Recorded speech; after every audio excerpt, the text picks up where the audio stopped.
पता है एक चीज मैंने रियलाइज की कि छोले भटूरे खाने के बाद ना क्या नींद आती है भाई, वाह मजा आ जाता है। तसल्ली की नींद जो होती है ना, लोग बेकार में नींद की गोलियां खाते हैं जिनको नींद नहीं आती। छोले भटूरे खाओ, कम से कम फील गुड फैक्टर रहेगा, स्वाद रहेगा और नींद भी अच्छी आएगी। ठीक वैसे ही स्ट्रेस भगाने का एक और नायाब तरीका है, और ये मेरा नहीं है, ये पलकी का है।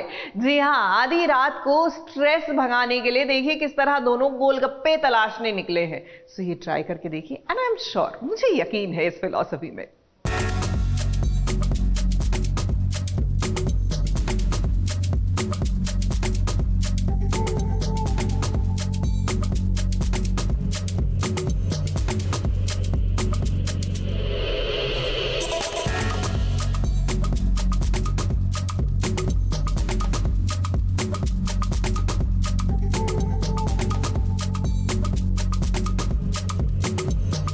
राजबीर और पलकी की सवारी निकल पड़ी है। अब प्यार के ये दो पंछी किस राह पर जा रहे हैं ये तो इन्हें भी नहीं पता।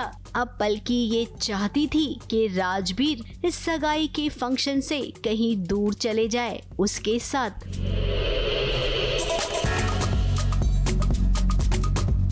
अब पलकी ने अपनी आंखों से जो देखा वो सच में कभी भुलाया नहीं जा सकता है। कैसे शौर्य ने शनाया और राजबीर का एमएमएस बनाने की कोशिश की, ये नजारा अपनी आंखों से पलकी ने देखा और उसे शौर्य को रोकने के लिए वो सच बताना ही पड़ा जिस सच पर अभी तक पर्दा था। राजबीर कोई और नहीं बल्कि उसका अपना बड़ा भाई है। इस बात का खुलासा हो चुका है। आई थिंक बहुत ही इंपॉर्टेंट सीन्स हैं, specially for Shaurya and his journey on the show.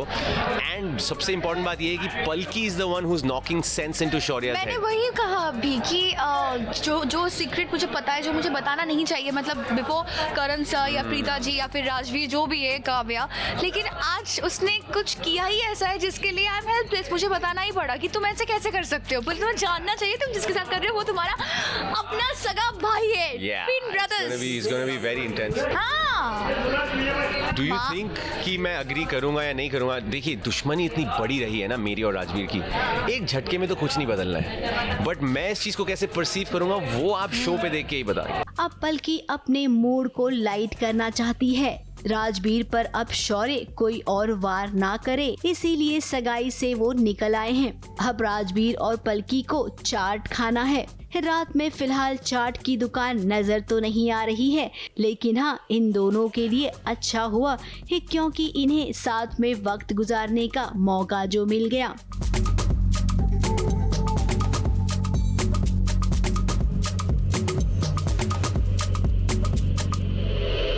अब सीरियल कुंडली भाग्य में इस सगाई का ड्रामा तो खत्म हुआ, इसके बाद शुरू होगा एक नया ड्रामा। जाते जाते हमने पलकी और शौर्य से एक सवाल पूछा कि आजकल जो फेक कॉल्स आते हैं ना, उसके बारे में आप अपने दर्शकों को कैसे सचेत करेंगे।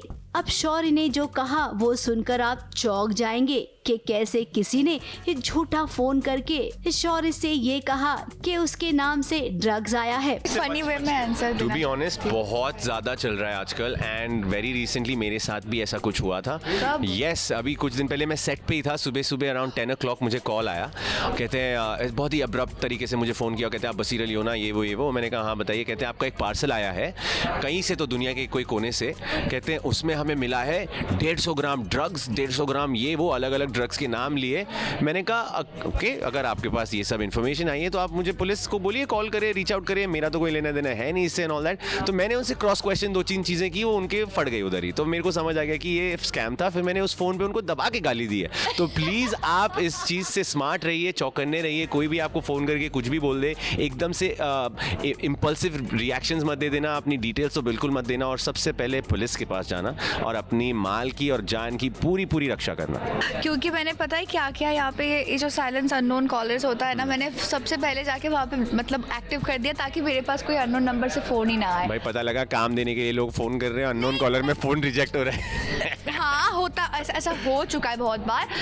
और फिर मैं क्या करती हूँ, मैं ट्रू कॉलर में जाके देख लेती हूँ कि वो कौन है। अगर मुझे लगा कि ठीक ठाक नाम दिखा रहा है, कोई स्पैम नहीं है, कुछ नहीं है, देन मैं कॉल बैक करती हूँ। अदरवाइज अगर मुझे फिर भी लगा कुछ इंपॉर्टेंट कॉल हो सकता है, मैं दादा से या किसी और से बोलती हूँ। अब सोचिए ये कोई ऐसा भी कर सकता है, इसीलिए तो फेक कॉल्स के बारे में जितना सचेत किया जाए सबको उतना ही कम है। ABP news report.